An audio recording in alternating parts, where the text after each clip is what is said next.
नमस्कार दोस्तों, सभी का स्वागत है आप सभी लोगों का भारतीय ब्लॉगर चैनल पर। आज का ये विषय जो जिस प्रकार से मैंने थंबनेल में डाला, कल की अवतार के आने का संकेत एक और मिल गया। जी हाँ, ये क्यों लिखा मैंने, क्योंकि अभी थोड़े दिन पहले मेरी एक इंसान से बात हो रही थी, एक व्यक्ति से बात हो रही थी और उन्होंने अपने धर्म, अपने मज़हब के बारे में उन्होंने बताया कि एक नदी बाइबल के अंदर एक ऐसी भविष्यवाणी का जिक्र है जिसमें अवतार के आने के बारे में चर्चा की गई है। जी हाँ, कल की अवतार जिसके आने के बारे में चर्चा की गई है। और आज इसी विषय के बारे में मैं आपको सारी चीज़ें बताऊंगा और ये सच्चाई पता लगने के बाद में आप लोगों को पता लग जाएगा कि अब अंत का समय निकट है। ये समय आने के बाद में सारी भविष्यवाणियाँ सच हो जाएंगी। और एक जो नदी है, जिस नदी का नाम है फरात नदी,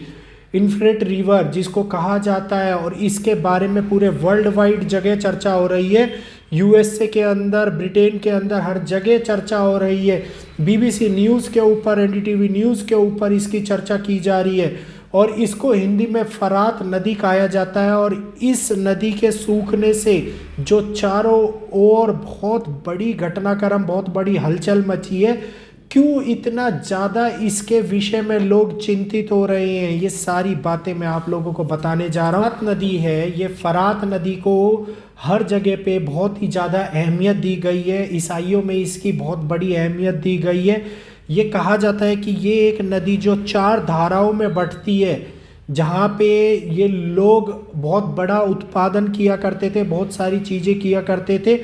वो चारों धाराएं अब एक के बाद एक सूख गई हैं। वो नदी के रूप में जब विस्तृत हुई थी और एक नदी का नाम, एक धारा का नाम जो विशुन पड़ा था, और जहाँ पे सोना मिलता है, उस ग्रह की सोना, उस जगह का सोना, ग्रह इसलिए बोला मैंने कि ये लोग उस चीज़ को इस नाम से बात करते हैं जो यवन नदी के साथ में जुड़ती है। और यवन नदी के नाम से जो कहते हैं दकिलन, ये पूर्व की ओर बहती है। और चौथी नदी जिसका नाम है फरात,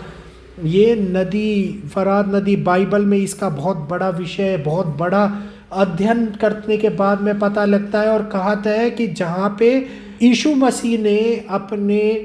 अर्थ को रखा था, अपने कार को रखा था, और इसको सूखने से चारों ओर लोगों में हड़कंप मच गया है। क्योंकि इंडिया के बाहर अगर आप देखते तो बहुत सारे देशों के अंदर ईसाई धर्म को मानने वाले बहुत सारे लोग हैं, मुस्लिम धर्म को मानने वाले बहुत सारे लोग हैं। तो उनकी भविष्यवाणियों के अनुसार, जिस प्रकार से मुस्लिम लोग ये बात कह रहे हैं कि मेहंदी अवतार आएगा, तो ईसाई धर्म ने भी अब ये बात कहनी शुरू कर दी है कि 2030 के बाद में उनका एक अवतार आने वाला है। और ये अवतार और कोई अवतार नहीं, ये लोगों ने जो धर्म को बांटकर अलग अलग धर्म के अंदर, अलग अलग चीज़ों के अंदर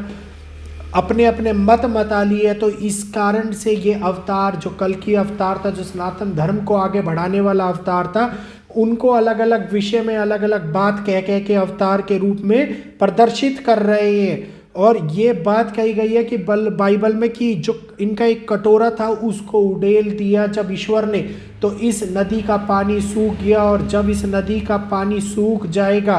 तो चारों ओर बहुत बड़ी हाहाकार मचेगी, चारों ओर बहुत बड़े चेंजेस होंगे, प्रकृति के अंदर बहुत बड़े चेंजेस होंगे, सारे संसार के अंदर बड़ी महामारी आएगी,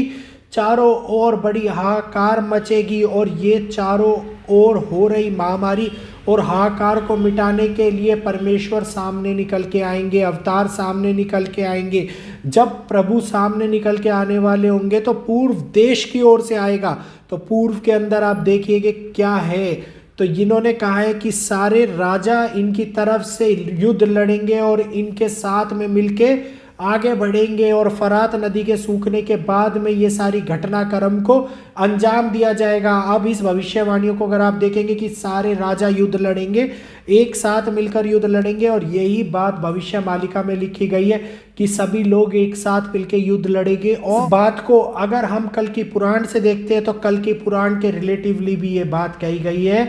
कि जब सारे लोग मिलके कल की भगवान के साथ में सप्त चिरंजीवी संत, महान संत जो बड़े सालों से इंतजार कर रहे हैं, वो कल्कि अवतार के साथ में मिलके युद्ध लड़ने का कार्य करेंगे तो ये देश जो सनातन का परचम है वो चारों ओर लहराएगा और 10,000 साल के लिए शांति हो जाएगी। तो ये शांति का स्वरूप पैदा करने के लिए हर धर्म के अंदर एक अवतार के आने की चर्चा की गई है। और हर धर्म एक बात को मानता है, वो लोग अपने अपने अनुसार, अपने अपने धर्म के अनुसार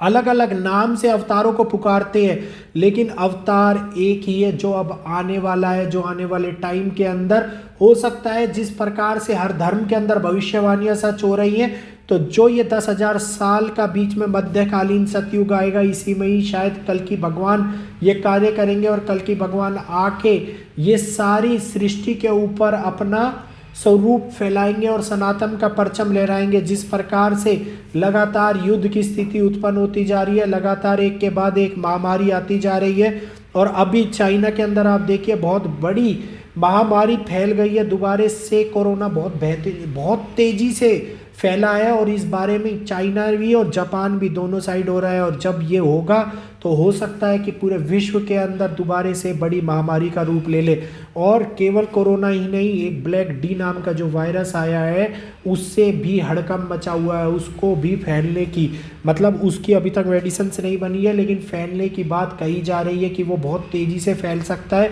और इंसानों के अंदर महामारी का रूप ले सकता है। तो ये सारी घटनाक्रम एक के बाद एक चेन के अंदर जुड़े हुए लग रहे हैं, मतलब एक कड़ी के बाद दूसरी कड़ी, दूसरी कड़ी के बाद तीसरी कड़ी, और लगातार ये सारी बातें सत्य होती हुई नजर आ रही है। हर भविष्यवाणी एक दूसरे के साथ में जुड़ती हुई नजर आ रही है। जिसने मेरी इससे पहले वाली वीडियो नहीं देखी, वो वीडियो को जाके जरूर देखना, उससे आप लोगों को पता लग जाएगा कि क्या किस प्रकार से प्रकृति के अंदर बदलाव हो रहा है। मैंने आई बटन में ये लिंक भी लगा दूंगा ताकि आप लोगों को पता भी लग जाए, आप यहाँ से भी उस वीडियो पे जा सकते हैं कि चेंजेस जो इस दुनिया के अंदर हो रहे हैं वो केवल इंसानों में नहीं, जीव जंतुओं पे भी उनका असर पड़ रहा है। और जीव जंतु इस बात का प्रमाण देते जा रहे हैं, लगातार एक के बाद एक हमें नए नवनिर्माण के प्रमाण मिल रहे हैं, और इन प्रमाणों के कारण ही भौतिक रूप से प्रकृति के अंदर हो रहा बदलाव हम लोगों को दिखाई दे रहा है। और ये बदलाव कोई छोटा मोटा बदलाव नहीं है, बहुत बड़ा बदलाव है जो आने वाले टाइम के अंदर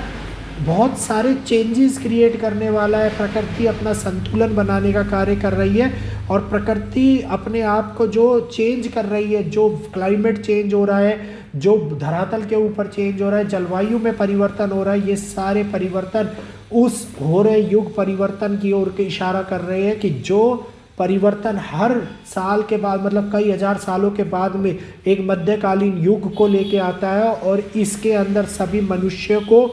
अपने आप में जागृत करने का मौका मिलता है। तो दोस्तों, आज की मिली वीडियो से जानकारी अगर आप लोगों को अच्छी लगी हो तो प्लीज़ वीडियो को लाइक कीजिएगा, ज़्यादा से ज़्यादा शेयर कीजिएगा ताकि और लोगों तक भी ये वीडियोस पहुंच पाए, और चैनल को सब्सक्राइब कर बेल आइकन को ऑल पे कर लेना ताकि आने वाली लेटेस्ट अपडेट वीडियोज़ की और प्रिडिक्शंस आपको आपके अपने चैनल भारतीय ब्लॉगर पर मिल पाए।